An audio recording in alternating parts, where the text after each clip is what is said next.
अस्सलाम वालेकुम गाइस, उम्मीद करता हूँ आप सब लोग खैरियत से होंगे। मैं हूं मोहम्मद नवीद शाह और मेरे साथ है अब्दुर्रहमान। दोस्तों, आज हम बहुत कमाल की वीडियो पे रिएक्ट करने जा रहे हैं। ये वीडियो है the policy that will reshape Indian cities. Cities. ठीक है, ये दो नेक्स्ट 20 ईयर्स की जो पॉलिसीज बिल्कुल। हैं जो उन्होंने, क्योंकि हाँ, आबादी जो इंडिया की दिन ब बिल्कुल। दिन बढ़ती जा रही है हाँ, और ऐसी पॉलिसीज जो उनको बिल्कुल रीशेप कर सकती हैं सिटीज को, और किस तरतीब से अब आगे फ्यूचरिस्टिक प्लानिंग होगी ये अगले 20 तो वो सालों के सारी लिए। चीजें हाँ इस वीडियो के अंदर उन्होंने ऐड की हुई हैं। बहुत ही इंटरेस्टिंग वीडियो लग रही है। सो विदाउट एनी वेट हम पहले वीडियो देखते हैं और फिर इस पर देखेंगे कि किस तरह की पॉलिसीज हैं और वाकई ये बिल्कुल। रीशेप कर सकेंगे या नहीं कर सकेंगे। सो विदाउट एनी वेट हम चलते हैं अपनी वीडियो की तरफ। साल 2047 में जब इंडिया अपने इंडिपेंडेंस के 100 साल पूरे करेगा, तब देश की लगभग आधी पॉपुलेशन अर्बन एरियाज या सिटीज में रह रही होगी। और ये बात मैं नहीं बल्कि हमारे यूनियन फाइनेंस मिनिस्टर के द्वारा कही गई है 2022 के बजट सेशन के दौरान। जैसे ये बात पता चलती है, कुछ ख्याल दिमाग में आते हैं। पहली बात ये कि आज इतनी बड़ी पॉपुलेशन इंडियन सिटीज के अंदर न होने के बावजूद congestion, traffic, water supply, transit की समस्या और ओवरऑल एक बेकार लाइफस्टाइल सिटीज के अंदर हमें देखने के लिए मिलती है। लेकिन अगर बड़े देश cities की हैं तो आधी हमें पॉपुलेशन सिटीज में रह के आने लगे, तो आज के डिजाइन्स, आज के प्लान्स और आज जिस तरीके से डेवलपमेंट हो रहा है सिटीज के अंदर, वही अगर होता रहा तो शहर इफेक्टिव नहीं रह पाएंगे। इनफैक्ट शहरों की हालत इतनी ज्यादा खराब हो सकती है कि वो एक स्टैंड स्टिल सिचुएशन में आ जाए या फिर वो शहर इनएफिशिएंट बन जाए दुनिया के कंपैरिजन में। और इसी को देखते हुए देश के ओवरऑल अर्बन डेवलपमेंट के लिए बहुत सारे इफेक्टिव पॉलिसीज को फाइनलाइज करने की बात की गई। और आज हम इन्हीं में से कुछ रिफॉर्म पॉलिसीज के बारे में जानेंगे और बात करेंगे जिनकी इंप्लीमेंट होने पर हमारी इंडियन सिटीज का नक्शा पूरी तरीके से बदल सकता है। Ministry of housing and urban affairs कुल 5 डेवलपमेंट स्कीम्स को फाइनलाइज करने का सोच रही है, जिसमें से पहला है modernisation of buildings by laws policy. By building laws ये कुछ लीगल टूल्स या पैरामीटर्स होते हैं जिनके मुताबिक किसी भी बिल्डिंग का आर्किटेक्चर, डिजाइन और कंस्ट्रक्शन को रेगुलेट किया जाता है। वैसे तो TCPO या town and country planning organisation ने पहले ही मॉडल बिल्डिंग बायलॉज 2016 में इंप्लीमेंट कर रखे हैं, जहां सारे लीगल पैरामीटर्स के लिए फ्रेमिंग की गई है। बट इसमें आपको कभी भी कोई खास मॉडर्नाइज्ड रेजोल्यूशंस देखने के लिए नहीं मिलेंगे जो कि एक्चुअल में इफेक्टिव हो। अभी आप सबको पता ही होगा कि ऑन ग्राउंड किस तरीके के रेगुलेशंस हमारे देश के अंदर इंप्लीमेंट किए जाते हैं, और इन रेगुलेशंस का कवरेज कोई टफ लॉ से नहीं होता, यानी उनका जो एग्जीक्यूशन है वो इतने अच्छे तरीके से नहीं होता। इस पॉलिसी की इंप्लीमेंट होने पर उम्मीद जताई गई है कि हाईली एडवांस रेगुलेटरी टेक्निक्स का इस्तेमाल किया जाएगा और हमें देखने के लिए मिलेगा एक अच्छे तरीके के। बेसिकली शॉर्ट में एक्सप्लेन करने की कोशिश करें तो जिस तरीके से नोएडा में ट्विन टावर्स खड़े हो गए थे बिना प्रॉपर परमिशंस के, वैसी चीजें ऑल ओवर इंडिया होती है, हम जानते हैं। और ये सिचुएशंस आगे हमें देखने को मिलेगी।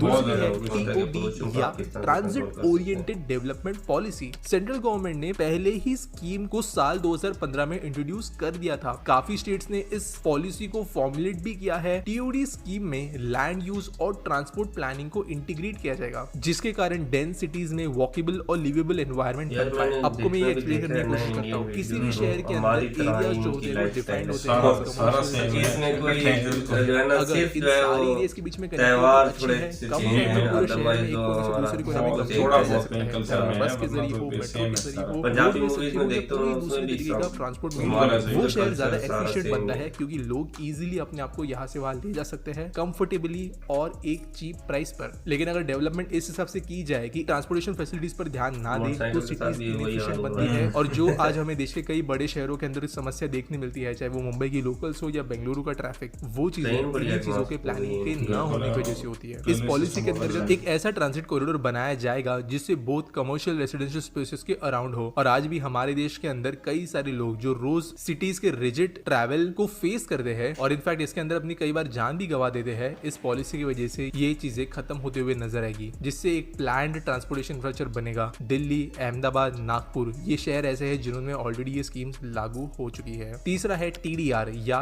Transferable development rights policy. TOD की तरह ये स्कीम भी पहले इंट्रोड्यूस की जा चुकी है। इसके पॉलिसी के गाइडलाइन साल 2020 में नीति आयोग ने इंट्रोड्यूस कर दिए थे, लेकिन इस स्कीम को इतने अच्छे से अब तक समझा नहीं गया। इसके इम्प्लीमेंटेशन के कारण गवर्नमेंट कंजेस्टेड और एक्सपेंसिव सिटीज में भी बड़ी आसानी से लैंड एक्विजिशन कर पाएगी और लैंड ओनर्स को भी लो कॉम्पनसेशन की जगह डेवलपमेंट राइट बांग्लादेश के साथ सर्टिफिकेट हुआ मिलेगा। पड़ा है टीडीआर के यार, कारण बहुत हमें बहुत रोड, बहुत पार्क्स, बहुत हेरिटेज ज्यादा साइट्स, एसेंशियल गवर्नमेंट इंफ्रास्ट्रक्चर और क्विक डेवलपमेंट देखने के लिए मिलेगा, जो कि भारत के मेगा सिटीज में इंप्लीमेंट करना बहुत टाइम कंज्यूमिंग होता है। आप जानते हो देश में लैंड एक्विजिशन बहुत आराम से होता है। मुंबई, हैदराबाद, अहमदाबाद में इसका कुछ एग्जीक्यूशन भी हो चुका है और दिल्ली में भी इसको ड्राफ्ट किया जा चुका है। ये मैं आपको थोड़ा और सिंप्लीफाइड तरीके से समझाऊं तो बेसिकली आज ये होता है कि गवर्नमेंट अगर कहीं से कुछ रोड बनाती है, बीच में किसी की प्रॉपर्टी आती है, तो उनको वो खरीदनी पड़ती है। खरीदते वक्त मल्टीपल चीजें अप्लाई होती है और उसके बाद में होता ये भी है कि जो लैंड ओनर है अगर वो नहीं देना चाहता है जमीन, तो वो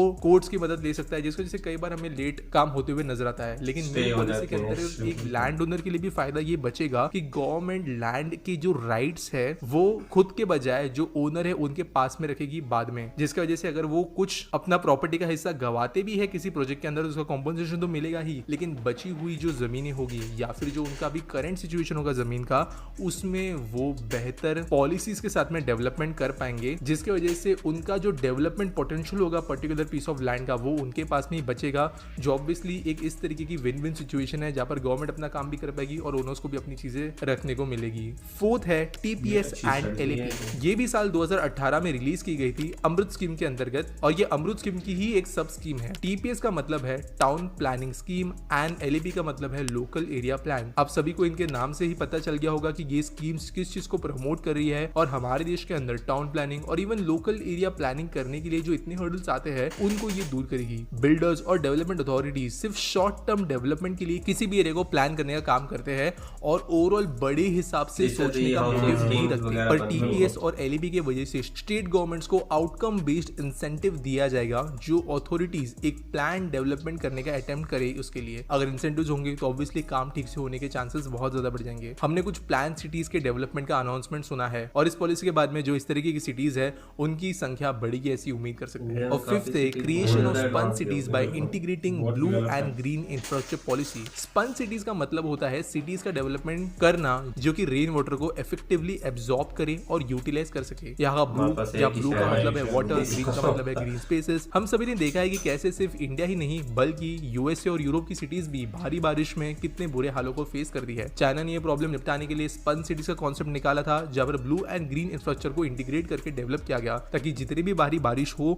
वो एब्जॉर्ब हो जाए और इनफैक्ट इसके फायदे के बजाय एडवांटेज वो उठाए। यहाँ ब्लू इंफ्रास्ट्रक्चर में lakes, ponds, water storage tanks, इन चीजों का इस्तेमाल किया जाएगा और ग्रीन स्पेसेस के अंदर यहाँ पर ग्राउंड वाटर कंजर्वेशन के लिए एरियाज, नेचुरल और सेमी नेचुरल एरियाज के तौर पर प्लान डेवलपमेंट किया जाएगा, जो कि एक वाइड रेंज के इकोसिस्टम को सर्विस करेगा। मुझे लगता है कि इस पॉलिसी को इंप्लीमेंट करने से पहले जो पहले मैंने बात की पॉलिसीज की, उनका इंप्लीमेंटेशन ज्यादा जरूरी है। गवर्नमेंट ने पॉलिसीज के साथ 5 एग्जिस्टिंग एकेडमिक इंस्टीट्यूशन को डेवलप करने का सोचा है, जहां पे अर्बन प्लानिंग और डिजाइन के लिए सर्टिफाइड ट्रेनिंग दिया जाएगा। यह हर इंस्टीट्यूशन को डेवलपमेंट के लिए 250 करोड़ रुपए का फंड दिया जाएगा और बजट 2022 में और भी कई पॉलिसीज का अनाउंसमेंट किया गया है इन अर्बन एरियाज को सस्टेनेबल, नेचर फ्रेंडली बनाने के मिशन के साथ। ये सारी पॉलिसीज इंटरडिपेंडेंट है। हालांकि अगर हम सिटीज को कुछ स्पेसिफिक रीजन्स में ये एक्सपेरिमेंट करके देख सकते हैं कि ये कितनी इफेक्टिव है। जो न्यू प्लान सिटीज है, टीयर 2, टीयर 3 सिटीज है, उनमें ये डेवलपमेंट स्कीम्स ज्यादा जरूरी है क्योंकि वहां पर डेवलपमेंट का पोटेंशियल बहुत ज्यादा बचा हुआ है। टीओडी जैसी स्कीम्स बड़ी सिटीज के आउटस्कर्ट्स में इजीली एग्जीक्यूट की जा सकती है, जबकि टीडीआर जैसी स्कीम्स को जेन्युइनली मुंबई जैसी सिटी में बहुत अच्छा फायदा मिल सकता है। तो आपको क्या लगता है, पॉलिसीज का प्रॉपर इंप्लीमेंटेशन हो जाएगा और क्या इसकी वजह से हमारे शहर ज्यादा बेहतर बन पाएंगे रहने के हिसाब से? मुझे कमेंट में जरूर बताना और मिलेंगे अगले वीडियो में।